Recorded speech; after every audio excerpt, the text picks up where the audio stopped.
Ja, ons is weer vanaand hier by mekaar om te praat oor die woord van die Here. En so dikwels vra mense vir my, maar hoekom is daar nie genade vir Satan nie? Hoekom kan die Here hom nie vergewe nie? En so het die Here my gelei om dan 'n paar verse in die skrif te gebruik om net aan die verskillende mense te verduidelik hoekom daar nie genade is vir Satan nie. En dit lê eintlik voor sy eie deur, want hy wil nie genade hê nie. Hy het nie gevra vir genade nie. Hy toon nêrens dat hy enige berou het nie. Inteendeel, hy is nog steeds besig met hierdie geveg teen God om te kyk of hy nie die mensdom almal kan mislei en kan oortuig om hom te volg en saam met hom die ewigheid in te gaan sonder God en sonder hoop. Ons gaan dan nou verder hierdie tema bespreek. Ons gaan eers vir Bjorn vra om vir ons te open met 'n gebed en dat die Here se seën op hierdie boodskap sal rus en dat dit ingang sal vind in harte, wie dit ook al gaan luister en wie dit ook al gaan volg. Dankie. Thank you, Father, that we can come here tonight to delve into your word, Lord. We know that this word that we are dealing with tonight, it is inspired by the Holy Spirit, Lord. And I pray that you would open the word to us tonight, and through it enlighten our minds and enlighten every single person's mind who is listening to this, Lord. Reveal to us the secrets of your word as deep calls unto deep, Lord. In Jesus' name, Father. Amen. Amen. Thank you, Bjorn. So I'm going to start with the subject here. And the first verse that I want to share with you, it is in Ephesians 6 as from verse 11. And I want to read a short part of the scripture here. And I'm going to read it in Afrikaans, and then also I'm going to do some of the explanation about Satan's attitude in English. Because I did find that on the social media there are quite a lot of people, most of the people that follow us do recommend and like our page much more when we do both languages than when we only do it in English or Afrikaans. So yeah, we're going to do it now also in both languages and ask God to help us and to support us. I'm also busy with Northern Sotho, so soon I will also do some of the verses in Northern Sotho and try to explain it to the people. Yes, pray for us and let's trust the Lord so that we can share the gospel to everybody who needs to listen to the word of God. Amen. Die wapenrusting van God, hy sê vir ons so duidelik, eintlik my broeders, word kragtig in die Here en in die krag van sy sterkte. Vers 11, trek die volle wapenrusting van God aan, sodat jy staande kan bly teen die liste van die duiwel. Want ons worstelstryd is nie teen vlees en bloed nie, maar teen die owerhede, teen die magte, teen die wêreldheersers van die duisternis van hierdie eeu, teen die bose geeste in die lig. Dan sê vers 13, daarom neem die volle wapenrusting van God op, sodat jy weerstand kan bied in die dag van onheil en nadat jy alles volbring het, staande kan bly. So ons moet besef dat die Satan is daarop uit om verwoesting te bring, en daar sê die skrif vir ons so duidelik dat ons met die aanslae, die aanvalle van Satan weerstaan, en hy sê weerstaan die Satan en hy sal van jou af wegvlug. Ons lees dit ook dan in Jakobus 4 vers 7 sê hy so duidelik vir ons moet so altyd op ons hoede wees, en daardie skrif lees, onderwerp julle aan God, weerstaan die duiwel, en hy sal van julle af wegvlug. Amen. Nou, 'n jong man het vir my gevra, die laaste 2 weke of 2 weke gelede liewer, hoekom is daar nie genade, of eerder uitgesê, hoekom is dit so dat Satan nog nie finaal deur God in die ewige poel van vuur gewerp is en dat God ontslae kan wees van hom nie.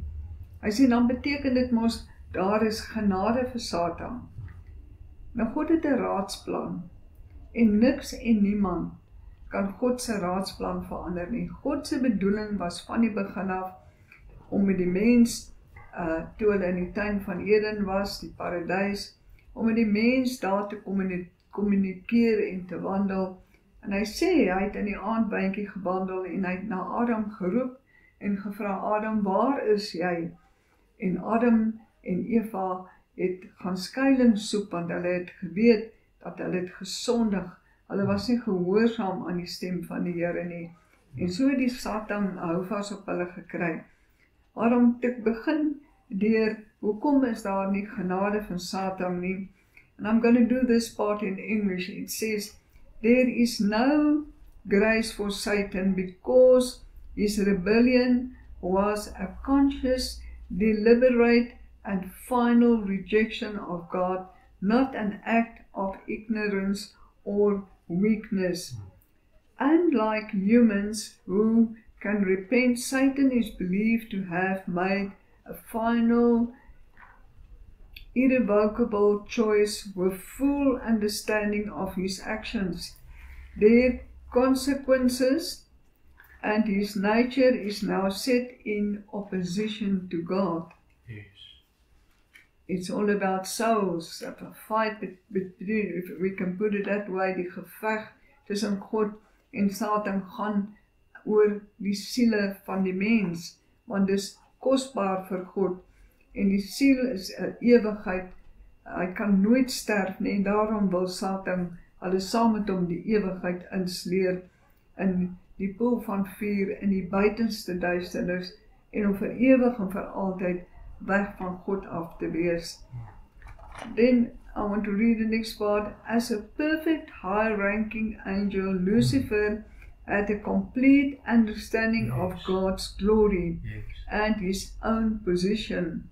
His rebellion is seen as a direct and knowledgeable defiance of God for sovereignty. Anderswoorde, hy tart God uit. En dan sien ons hier in die volgende skrif wat ek gelees het en my verduideliking is, irrevocable choice was of Satan, and it says here, unlike humans who can be swayed by ignorance or weakness, the fall of the angels is considered a final turning away from God with no possibility of repentance or change of heart. Yes. And then pride, the reason, was the cause of the desire to be equal to all, to be equal or above God. That is what Satan actually wanted to do, and he was not able to do that. He was not successful because God was taking action and threw him out of heaven. He struck him out of heaven, and Satan is now forever not able to ever be in heaven with God. Closed door, no repentance. Satan has never shown remorse or asked for forgiveness. His nature is now considered immutable in its opposition to God. Yes. And also a permanent fate, the decision to rebel sealed their fate, and there is no salvation offered to Satan or his followers in this view. Yes. So Satan never regrets, Satan never ever tried to repent and say, God forgive me. We don't read it in the Bible, we don't hear that. So Satan made his choice and made up his mind, and we can see how he was trying all the time to come even to Jesus Christ and to convince him to listen to what he claims, what he wants Jesus rather to do. Satan bedrieg die mens openlik. Ja. Ons moet kyk daarna en dan sal ons sien, dikwels sien mense uit na die volgende drink of wilde partytjie, net om agterna te weet en te voel, maar hy het op die verkeerde plek gaan geluk en vrede soek. Aan die volgende dag voel hy neerslagtig en siek en weet nie eintlik hoekom hy hom so vergryp het in hierdie partytjie wat hy gehou het met die drank en alles wat saam met dit is. Die mens probeer om genot te vergroot, net om te vind dat dit eintlik kleiner word. Ja. Hy bedrieg die mens openlik en dit gaan ek met julle deel in Genesis 3 vanaf vers 1 tot 4. Ek weet nie of Bjorn gou ietsie wil bysê nie. I think Dr. can finish that. Yes, Alright, en dan sal ek byvoeg, ja. Hy sê in Genesis 3 vers 1 tot 4, is dit ook so dat God gesê het, julle mag nie eet van al die bome van die tuin nie. En die vrou antwoord die slang, van die vrugte van die bome in die tuin mag ons eet, maar van die vrugte van die boom wat in die middel van die tuin is, het God gesê, julle mag daarvan nie eet nie, en dit nie aanroer nie. Anders sal julle sterwe. Toe sê die slang vir die vrou, julle sal gewis nie sterwe nie. Ja. So daar het Satan gekom en hy het hulle mislei en hy het Eva beïnvloed en ons sien sy manier hoe hy dit gedoen het, hy verower die mens se wil. Satan se autoriteit is beperk tot die mate waartoe die mens hom gehoorsaam en ons moet waak daarteen. As die gewone mens tog net hierdie waarheid kan besef, dan sou hulle hom weerstaan en hy sal van hulle al wegvlug. Hou 'n leuen vir die waarheid voor en ons moet altyd waak daarteen. Bedrog is die wapen waarteer die duiwel en sy demone die wil van die mens verower. Adam het bewuslik oorgegee, Jesus het bewuslik weerstaan. Ons lees in 2 Korintiërs 2 vanaf vers 10, sodat ons nie deur die Satan bedrieg sou word, want ons is met sy planne nie onbekend nie. Die duiwel byt onkunde uit. Deur die sondeval het die mens hierdie wêreld in duisternis, blindheid en misleiding gedompel. Hy is as slaaf aan die hoofdiktator verkoop. Ja. Ons moet dit in gedagte hou. As ons baie mooi kyk wat het gebeur, en ek wil dit graag vir julle lees in in Genesis 4, Genesis 3 vanaf vers 1 tot 4, daar sê hy vir ons so duidelik, wat het nou eintlik gebeur, en ek wil dit aan julle verduidelik. Hy sê vir ons daar, dat, net seker maak my skrif, ja, and the Lord God said unto the serpent, this means as well see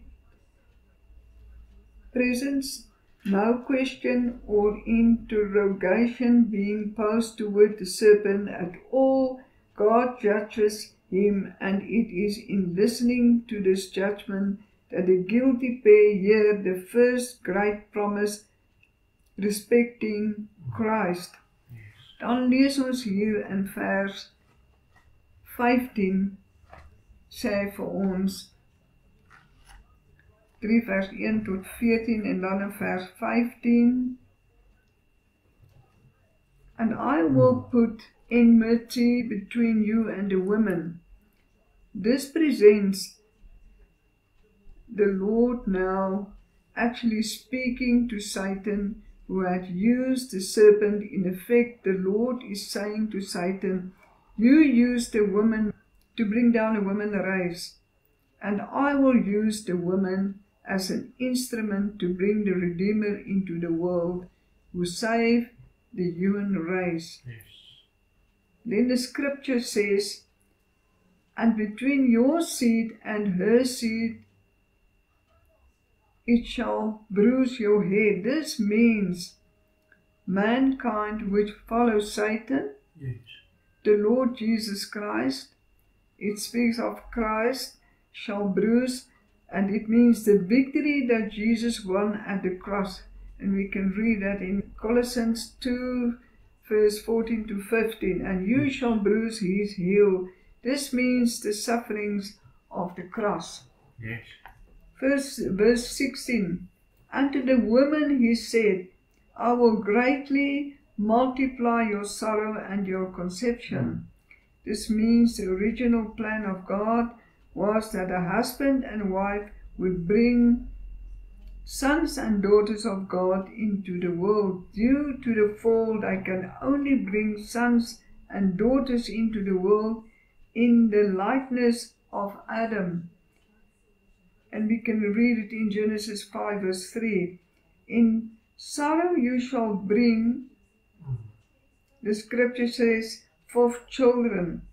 And the explanation here is, as a result of the fall, children would be born into a world of sorrow. Yes. And then the scripture says, and your desire shall be to your husband, and he shall rule over you. It means her husband, instead of God, would now rule over her. Verse 17. And unto Adam he said, because you have hearkened unto the voice of your wife. It means Adam hearkened unto his wives instead of God. The scripture says there, and have eaten of the tree of which I commanded you, saying, you shall not eat of it. Means the tree itself contained no evil properties in the fruit. The fall, as stated, was caused rather by the disobedience in the word of God. The scripture, cursed is the ground for your sake.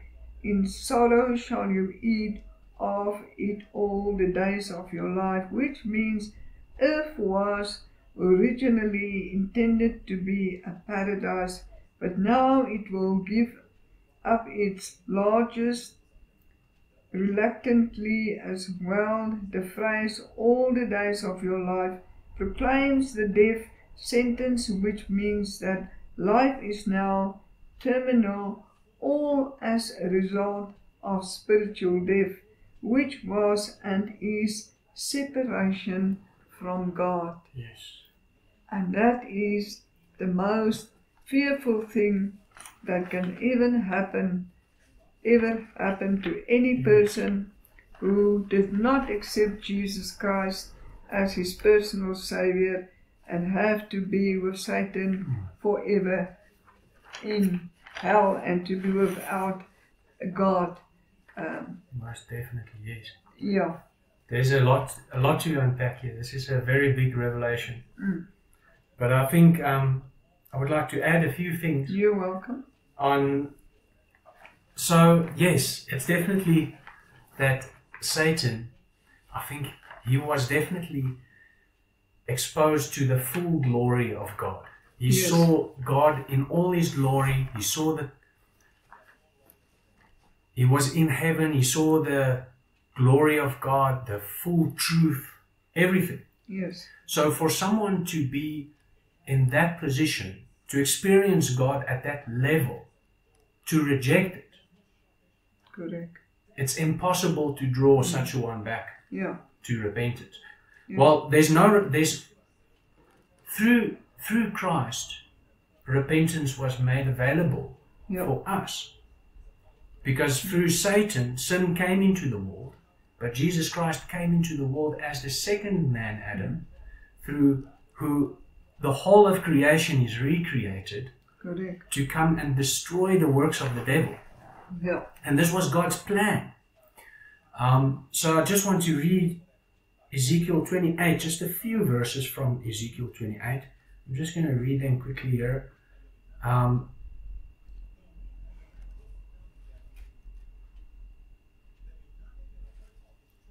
So this is about the king of Tyre. We all know about this scripture, and it deals with Lucifer.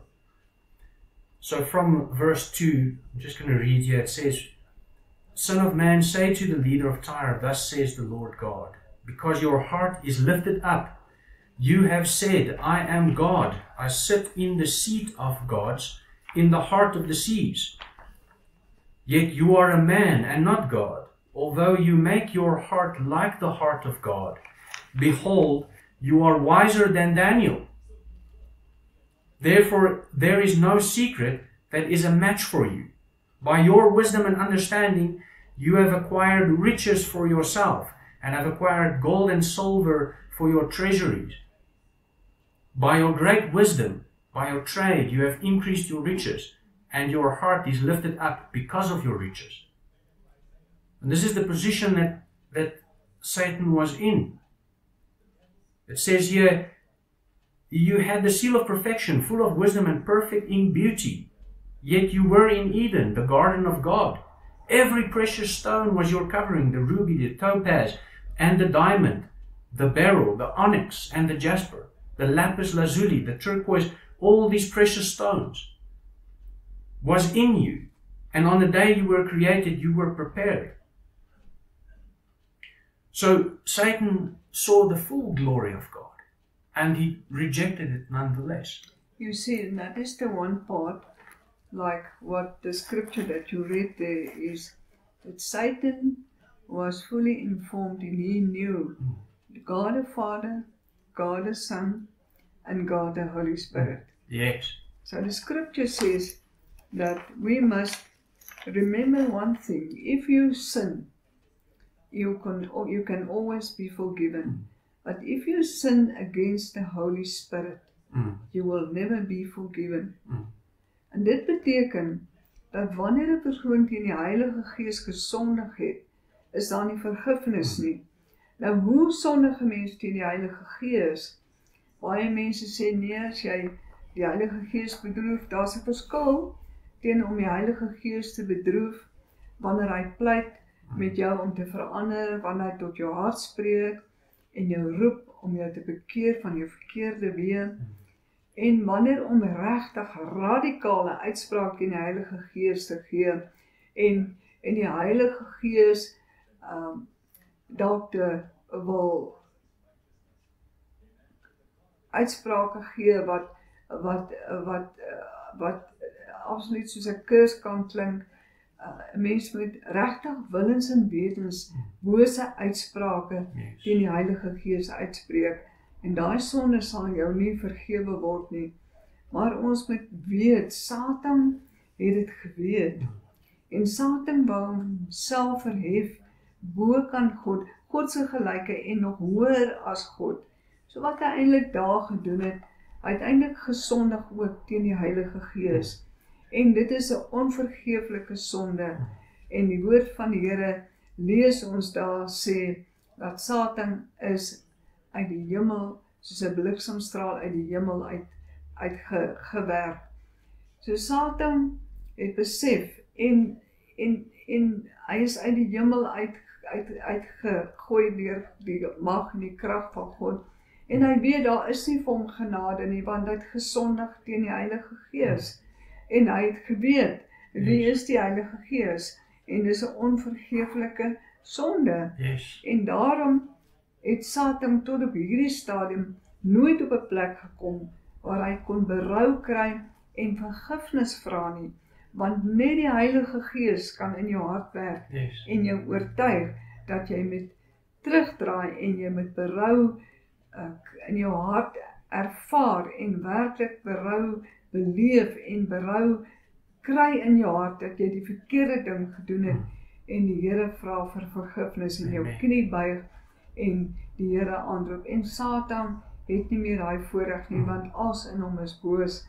Die Heilige Gees kan hom nie meer oortuig nie, omrede hy het gesondig teen die Heilige Gees. We know that Jesus calls Satan the father of all lies. Yes. And in him there is no truth. And because the Holy Spirit is the Spirit of truth, and because Satan is the father of all lies, of all lies, exactly. Is the exact opposite of the Holy Spirit. Yes. And therefore, We read also where the Pharisees came to Jesus and when they said to him that you do not, by the power that you use to cast out these evil spirits and to heal people is by the power of Beelzebub. The Pharisees said that to Jesus. To Jesus, yes. And in response to that, Jesus said to them that all sins will be forgiven you, even if you blaspheme the Son, but the blasphemy of the Holy Spirit will not be forgiven. And he says that he casts out these demons and he does these miracles through the power of the Holy Spirit. Yeah, correct. And not the power of darkness, not the power of Beelzebub. Yeah. So they blaspheme the Holy Spirit through calling the Holy Spirit Beelzebub. Correct. Yes. Correct. Ja, and the thing is, then Jesus also said, 'n koninkryk kan nie teen sy eie koninkryk werk nie. En dit gebeur ook met ons. Baie maal as Here ons gebruik, dan sê hulle, maar ons werk met die mag van die bose. Ja, dit is nie 'n lekker ding om te hoor nie, maar dit laat ons ook besef, die wat die werk van die Here doen, in die naam van die Here die duiwels uitdryf, in die naam van die Here die bose magte en die werke van Satan weerstaan, dat ons is op die regte pad. Yes. Want Christus het gesê, dit wat hulle aan my gedoen het, sal hulle ook aan julle doen. Yes. Hy sê, dit wat ek gedoen het, sal julle ook kan doen, en nog groter dinge. En dan lees ons in Johannes 8 vanaf vers 41 tot 44, julle doen die werke van jou vader, julle die duiwel as vader en die begeerte van julle vader wil julle doen. Hy was 'n mensemoordenaar van die begin af en staan nie in die waarheid nie, omdat daar in hom geen waarheid is nie. Wanneer hy leentaal praat, praat hy uit sy eie, omdat hy 'n leenaar is en die vader daarvan. 2 Korintiërs 4 vers 4 sê vir ons, want ek is my van geen ding bewus nie, daardeur is ek egter nie geregverdig nie, maar hy wat my beoordeel is die Here. Hier word hoofsaaklik gepraat van diegene wat nie deur die Gees van God wederbaar is nie. Die wedergebore gelowige moet egter nie oningelig omtrent die liste van die duiwel wees nie. Hy sal die gelowiges probeer manipuleer en uitbuit in areas waarin hulle nog onkundig is. Daarom Efesiërs 6 vers 11, sodat julle staande kan bly teen die liste van die duiwel. Wees altyd op julle hoede. En dan sê hy vir ons, onderwerp julle aan God, weerstaan die vyand, die duiwel, en hy sal van julle af wegvlug. Onthou, Satan sal die touwtjies van onkunde trek in die areas wat ons hom oorgee. Areas waarvan ons niks weet nie, asook dit wat ons weet. Hy sal ons so lank as moontlik onkundig probeer hou. Meer ons toegee, hoe meer beset hy. Die daad van onderwerping is die daad van weerstand. Onderwerping aan God is weerstand teen die duiwel, of onderwerping aan Satan is opstand teen God. En dit moet ons onthou, dat wanneer ons gaan en vra vir gebed vir bevryding of verlossing, moet ons dit aanvaar en ons moet dit agter ons sit. Ons moet nie die gedagte van ek het hierdie middel gebruik of daardie middel gebruik, of ek pornografie was ek aan verslaaf, of ek het 'n gees van welis en ek weet nie om daarvan ontslae te raak, en daar word vir jou gebed gedoen, maar nadat hulle vir jou gebid het, sit jy en vertroetel daardie gedagte van daai verkeerde dade wat jy gedoen het. En die oomblik wat jy dit doen, dan skep jy weer vir Satan 'n nuwe platform om in te beweeg en om jou te herinner die hele tyd aan die verkeerde goed wat jy gedoen het en waar jy geglo het, jy is gelukkig en jy het jouself laat vasvang in die misleiding van Satan. En ek wil net byvoeg Markus 4 vers 24, pas op wat julle hoor. Spreuke 4 vers 20 tot 23, my seun, luister na wat ek sê, neig jou oor tot die woorde, laat hulle nie wyk uit jou oë nie, bewaar hulle binne in jou hart, want hulle is die lewe vir die wat hulle vind en 'n genesing vir hulle in die hele liggaam. Bewaak jou hart Amen. meer as alles wat bewaar moet word, Amen. want daaruit is die oorspronge van die lewe. So laat ons oog op die Here gefestig hou en nie toelaat dat Satan die area in ons lewens kan vind om ten volle besit te neem van ons manier van leef, van bid en om God te volg nie. Amen. Ons gaan dan nou afsluit met 'n gebed. Vader, ons kom na U toe. En ons wil sê baie dankie, Here, vir die voorreg wat ons het om die woord met U te deel. Van U te deel met ons medemens en tot hulle te spreek, Here. So vra ons dat U hierdie woord sal lewend en kragtig maak in hulle harte en dat hulle sal besef wie Satan werklik is, Here, Amen. sodat ons hom kan weerstaan en in volle oorwinning kan leef. En wanneer ons vra vir gebed, en daar's vir ons gebid, dat ons dit sal vat en die volle oortuiging in ons harte sal bewaar, en daarmee sal stap, en sal sê, in Christus is ek meer as 'n oorwinnaar. Amen. Hy het my verlos, hy het my vrygemaak. I am the righteousness of God Yes. in Jesus Christ. Amen. And we want to say thank you, Dankie, Lord Jesus. God Almighty, Dankie, for your grace Dankie. and for your mercy and for your love. Amen. In Jesus' name. Amen. In Amen. Jesus' name. And amen. Kan ek ook 'n gebed doen vir Ja. die mense daarso wat luister? Dis wel. Father, right now, for the people that are listening to this, Lord, for anyone that is listening to this who are in chains of darkness, Lord, right now, by the Spirit of grace and by the Spirit of truth, Lord, I ask, Lord, that you would break those chains in Jesus' name. Thank you. Take them out of the lies and put them in the truth, Lord, In Jesus' name. and free them from their sins. Bring them to repentance. In Jesus' name, Father, I pray this. Amen. Amen and amen. Amen. Shalom. God bless you all. May the good Lord keep you all and always guide you. And may His blessings rest upon each and every one who's going to listen to this message on our social media. Thank you.